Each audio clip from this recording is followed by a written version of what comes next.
currency manipulation of their prices of products made in China is having a negative impact on Universal Electric Corporation as a typical example of many American-produced products. As you guys know, this part right here, this small sub-assembly, our catalog number IP50, but this is a sub-assembly that is mounted onto light fixtures to use in our busway systems, our small busway systems to the lighting industry. This piece here is an example of the parts used to be made in our region here in the United States, and then it was put together, assembled by either our people here or our close partners that we work with around here. This was recently shopped out, and somebody asked to quote this to us, a complete assembly made from scratch in China. And this piece here came back with a price coming from China that was cheaper or lower price than just the cost of the materials, the steel, the plastic, the wires, the copper parts in here.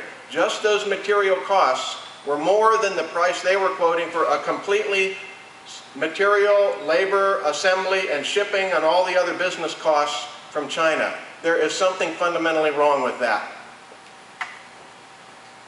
This box right here, this is one of our sheet metal boxes here that goes into a lot of our assemblies that we sell lots of these things here.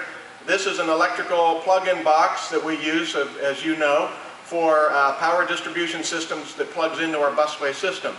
This metal box right here used to be made in Congressman Murphy's district, right here in this district, by a local manufacturing company, and it turned out that this key part for all these assemblies that we sell was quoted by a Chinese firm 40% below what our local producer, the lowest cost producer that we get it from here in our region.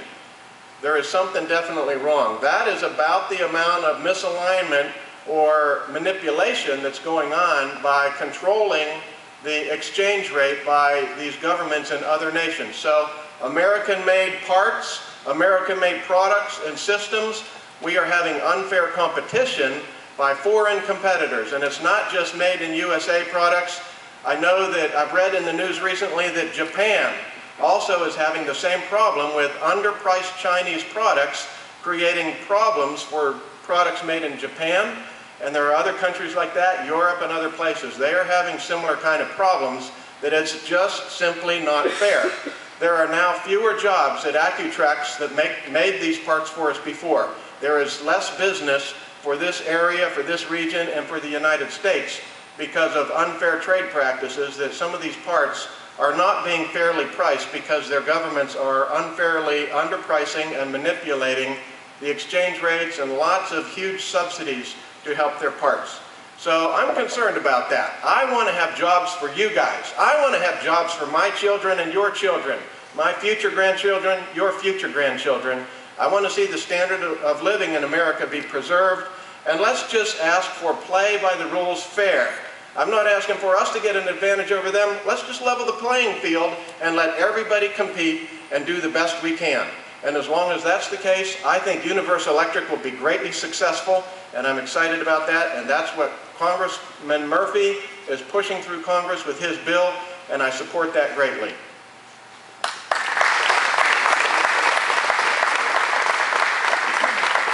We're going to have a few minutes now, talk from Dave Frangel of Penn United Technologies. By the way, they are a customer of ours. They use Starline Busway to plug in their machine tools in their factories over there in Saxonburg, PA.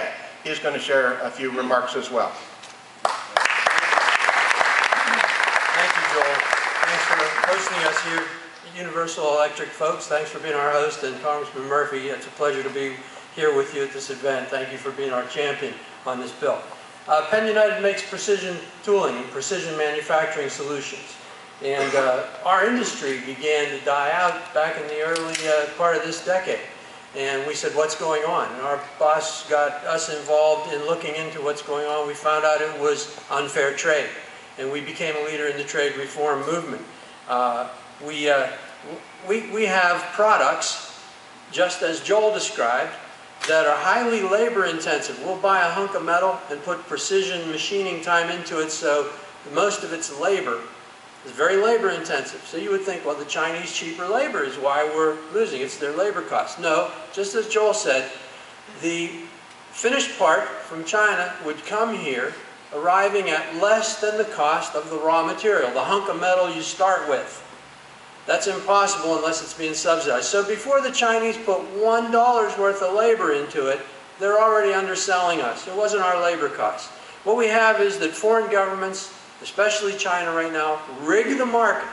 They intervene to rig the market so that the really competitive producers don't win their fair share of business. And that's why we have the economic decline in America today.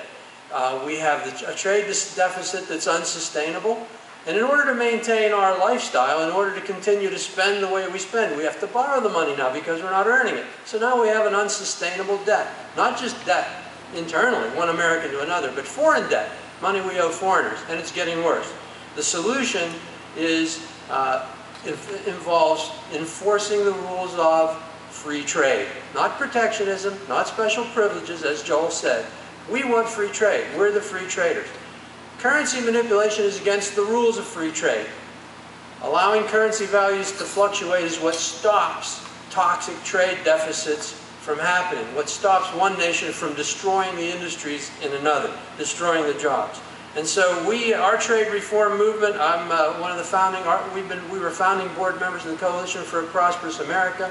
I'm chairman of the Pennsylvania chapter. We recently held a summit here and a hearing here in Western Pennsylvania where we brought local business leaders, some of whom are here now, and said, what's the #1 thing we can do to long-term turn the economy around? And they said, rebalance trade. And we said, what's the first and most important thing we can do to rebalance trade? Pass the currency bill that Congressman Murphy co-sponsored. So I'm pleased to introduce him to talk about the bill. Thank you. Thank you. Thank you. Good morning. Thank you, Joel. Thank you, David. Thank you, all of you, for taking time from your work to be here. The nice thing is, what I just said, you're taking time from your work. You're employed. But there's 15 million Americans who are still out there looking for work.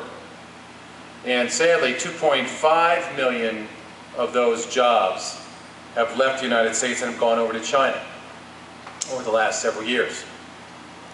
China next year will take over the U.S. as the #1 manufacturer in the world. It's a position we have held for a century. And while we are looking at so many Americans being out of work, I believe those Americans, in addition to saying we're looking for jobs, they're also looking for Congress to help them find some work. Not a handout, but a real job. And this is what this issue about China brings us to. That we understand that when you see that companies are trying to compete with China as they are recognizing the raw material costs, as Joel was saying, is less than what it costs China to make it and ship it over here, it's worthy of Congress to say what is wrong and what is happening. And person after person has said that it has to do with the currency issue with China. If you look back even under the Bush administration, at that time Carlos Gutierrez, the Secretary of Commerce, said, despite some recent progress, market forces often don't control economic decisions. China's currency evaluation does not yet adequately respond to market forces. This artificially increases Chinese exports and suppresses imports. These factors contribute to our trade deficit with China. And beyond that, listen to what Treasury Secretary Tim Geithner said on January 21st, 2009, when he was at hearings in front of the Senate to be confirmed for Treasury Secretary. At that time he said, President Obama, backed by the conclusion of a broad range of economists, believes that China is manipulating its currency. President Obama has pledged to use aggressively all the diplomatic avenues open to him to seek change in China's current practices. But a year later, nothing has been done. It is more talk, it is more diplomatic discussions, more rhetoric, but no action from China. As a matter of fact, it was March of 2010, Secretary Geithner said the United States, quote, can't force China to change its current policies. In fact, he says it might be likely to move over time, but we can't force them to make that change, but it's important that they let it start to appreciate. Yesterday, in front of the Ways and Means Committee, where they're doing hearings on our bill. At that time, Secretary Geithner also acknowledged that China is manipulating their currency by attaching the value of their currency, the RMB, to the value of the dollar. Which means before anything else is done, before the lights even are turned on in the factory, they start off with a 40% discount. You cannot compete fairly in the world when someone is manipulating their currency. Economists see it, so many see it. Of course, what has happened is you need to put this in the context of what else is going on with China. China has sent many products to this country. I'm sure you've read about that. Drywall filled with sulfur levels that are so high that it causes the pipes in your home to corrode. Diapers with fungus in them. Toys with poisonous paint. Carcinogenic materials in products they send over here. They also will dump steel in this country. The International Trade Commission has levied tariffs against China for dumping flat-rolled steel. We're saying they also send over here steel pipe. Time and time again they do this, but it doesn't stop there. What they also do repeatedly to American companies say, if you want to sell a product in our marketplace, you must build a factory in China, and then you must give your technology free of charge to us so we can make it on our own. And when they can't do that, they violate copyright laws and violate patent laws by reverse engineering and making it anyways. They've done it with Pennsylvania companies, and they'll continue to do that. You've read about light bulb factories from GE closing in the United States when they say, you know what, it's cheaper to build it in China and ship it back here. And that's what's happening. And it is some of these companies that are actually shutting down factories here and building them in China that are saying, maybe we shouldn't have this policy. And why? Because China threatens retaliation. China says, if the US passes this law, we may do a few things to you. And one of those things is that China owns over $800 billion of our debt. We have $13.5 trillion of debt. And China has continued to buy those treasury bonds. So what do they say to Congress, and what do they say to the President if we try and push back? The communist Chinese country says, if you do anything to us, we won't buy your products, we won't have your factories built here, and we'll start selling treasury bonds. Now, some people word this as, gee, if we push this bill, will we get involved in some sort of a difficult situation with China? We are up to our ears in it already, and the American people are saying we're losing jobs, we're losing our manufacturing, and we're losing faith in Congress if it doesn't take action on this. And that is why we're calling upon Congress to pull up this bill. It is extremely important. This bipartisan bill with 140 plus members of Congress signed on as co-sponsors, which Tim Ryan, a Democrat from Ohio, and myself are the leaders on, are saying let Congress vote on this. The time for more of these discussions and more of these delays is not helping American workers. We want a vote that says, if a country is found to be directly manipulating their currency to give themselves an unfair advantage in their manufacturing products, then that is seen as an unfair practice, and therefore we can levy tariffs against them. It is extremely important. And quite frankly, my friends, it is important we do this now. As I say, action delayed is jobs denied. Each month we see more and more people out of work. June, July, and August this year, over 200,000 more Americans out of work with not much hope with the fall and winter months ahead. But instead of continuing to watch on the sidelines as we lose American manufacturing jobs, instead of you waking up every day and wondering, has someone else replaced you with a cheaper part made in China with illegal trade practices, wouldn't you be comforted much more to know that Congress has called up the Currency Reform and Fair Trade Act, H.R. 2378, and put it up for a vote? I hope that workers all around the country, and plant owners and employers and employees alike, will all get on the phone, get on the web, write to their congressman and say, please vote for this bill. America needs it, American manufacturers need it, American workers need it, and more than anything else, American families need this. We do not need a government that's still so swamped in debt from taking taxes out of one of your pockets and giving you half it back on the other and telling you that that's an economy. That's not the way this country should be run.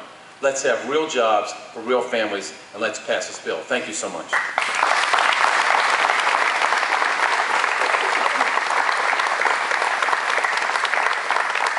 We'd like to thank Congressman Murphy for being here. We also have Petra Mitchell here to represent the Catalyst Connection, CEO. We also have the Western Pennsylvania Smaller Manufacturers Council executive represented here. We welcome them here, as well as other business leaders and owners that have joined us in our meeting here today. So we thank you all for coming, and especially thankful to our representative here for being so active on this issue, and thank you for coming to our place to tell us about this issue. All right.